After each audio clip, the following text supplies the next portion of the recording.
नेता संवाद के उद्घाटन समारोह में दुश्मनों को कड़ा संदेश दिया। उन्होंने भारत की युवा शक्ति का परिचय देते हुए जाहिर कर दिया कि भारत के युवाओं से टकराना दुश्मन के बूते की बात नहीं, क्योंकि भारत के युवाओं में बदले की आग है। वो बदले की आग जो राष्ट्रीय शक्ति में तब्दील होकर युद्ध में प्रहार करती है। उन्होंने पाकिस्तान और चीन को समझा दिया कि ये नया भारत है, वो नया भारत जो मूक दर्शक नहीं बनेगा बल्कि बदला लेगा, बदला अपने पूर्वजों का, अपने इतिहास का। एक रिपोर्ट दिखाते हैं आपको।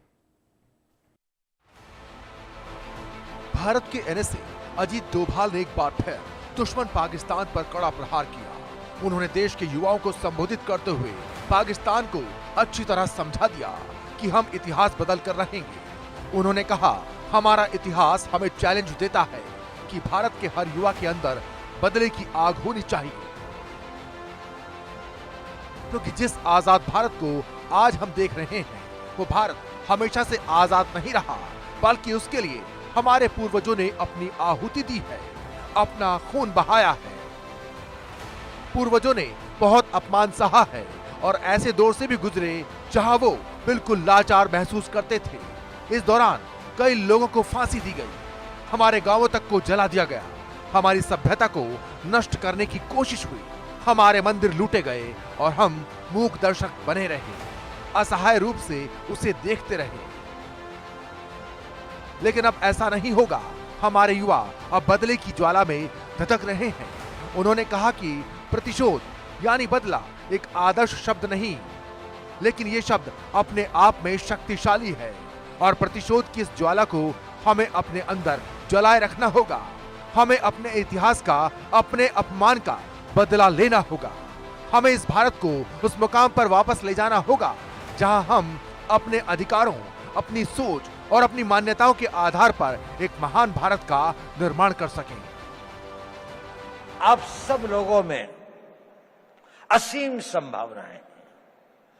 आप में यौवन की ऊर्जा है, आप में बड़े बड़े सपने हैं, आप में वो शक्ति है, आप में वो प्रवाह है जो ये कहता है कि मैं समुद्र को पी जाऊंगा, मैं दुनिया को बदल डालूंगा। उन्होंने युवाओं को याद दिलाया कि हमारी सभ्यता काफी विकसित थी, काफी समृद्ध थी। हमने किसी और के धर्म स्थल नहीं तोड़े, हम कहीं लूटपाट करने भी नहीं गए। बाकी की दुनिया जब बहुत पिछड़ी थी तब हमने किसी देश या किसी विदेशी पर अटैक नहीं किया, लेकिन हम अपनी सिक्योरिटी और खुद के लिए खतरों को समझने में फेल रहे। इतिहास ने हमें सिखाया है, हम जब भी उनके प्रति उदासीन रहे तो हमें एक सीख मिली, लेकिन हमने क्या वो सबक लिया? क्या हम उस सीख को याद रखेंगे?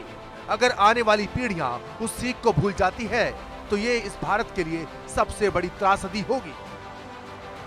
हमारी एक बड़ी विकसित सभ्यता थी, हमने किसी के मंदिर नहीं तोड़े, हमने कहीं जाकर लूटा नहीं, हमने किसी बाहर के लोगों के ऊपर आक्रमण नहीं किया, जबकि सारी दुनिया बहुत पीछे। परंतु अपनी सुरक्षा और हम अपने आप को समझ नहीं पाए कि हम को क्या खतरे हैं, हम उनके प्रति उदासीन रहे। तो हमें इतिहास ने एक सबक सिखाया। क्या हमने वह सबक सीखा? क्या उस सबक को हम याद रखेंगे? अगर आने वाली पीढ़ियां उस सबक को भूल जाएंगी तो ये इस देश का सबसे बड़ा ट्रेजेडी। अजीत डोभाल ने न सिर्फ युवाओं को समझाया बल्कि दुश्मन पाकिस्तान को भी साफ संदेश दे दिया। उन्होंने कहा कि युद्ध किसी संतुष्टि के लिए नहीं लड़े जाते। हम कोई मनोरोगी नहीं हैं, न ही हम किसी की लाश को देखकर तसल्ली पाते हैं, बल्कि जंग हमें इसलिए लड़नी पड़ती है ताकि दुश्मन देश का मनोबल तोड़ सके, वो हमारे आगे सरेंडर कर सके और हमारी शर्त मान ले। और इसके लिए हमें अपनी इच्छा शक्ति को बढ़ाना होगा और ये इच्छा शक्ति आगे चलकर राष्ट्रीय शक्ति में परिवर्तित हो जाएगी और उसी के दम पर युद्ध लड़ा जा सकता है। अजीत डोभाल ने पाकिस्तान को कड़ा संदेश दिया है कि वो भारत में आतंक फैलाने या हमले की हिमाकत ना करे। भारत का युवा जोशीला है, उसके अंदर बदले की आग है। भारत दुनिया में सबसे ज्यादा युवाओं वाला देश है और भारत से टकराना पाकिस्तान के लिए बहुत बड़ी भूल होगी, क्योंकि पाकिस्तान ऑपरेशन सिंदूर में भारत के हाथों एक बार फिर मात खा चुका है। ऑपरेशन सिंदूर ने पाकिस्तान के सैन्य सिस्टम की कलई खोल कर रख दी है। भारतीय सेना ने उसके न सिर्फ आतंकी ठिकानों को तबाह किया, बल्कि एयर बेसेस पर भी जबरदस्त प्रहार किया और उसके सैन्य अड्डे ध्वस्त कर दिए। Chief of defence staff Anil Chauhan ने भी पाकिस्तान की कमजोरियों को बताते हुए जमकर हमला बोला। उन्होंने कहा कि पाकिस्तान को ऑपरेशन सिंदूर में ऐसी पटखनी मिली कि वो भारत के आगे गिड़गिड़ाने लगा। वो समझ गया कि भारत जैसे ताकतवर देश से टकराना उसके बूते की बात नहीं। मात खाने के बाद उसे भारत से युद्ध रोकने की भीख मांगनी पड़ी। ऑपरेशन सिंदूर से सबक लेते हुए पाकिस्तान ने अपने फिसड्डी सैन्य सिस्टम में काफी बदलाव किए हैं। पाकिस्तान को चीफ ऑफ डिफेंस फोर्स यानी सीडीएफ जैसा नया पद बनाना पड़ा है, जो तीनों सेनाओं को सेंट्रलाइज करता है। साथ ही रॉकेट और स्ट्रेटेजी यूनिट जैसी नई कमांड भी बनाई। ऑपरेशन सिंदूर ने पाकिस्तान को संवैधानिक संशोधन करने के लिए मजबूर कर दिया।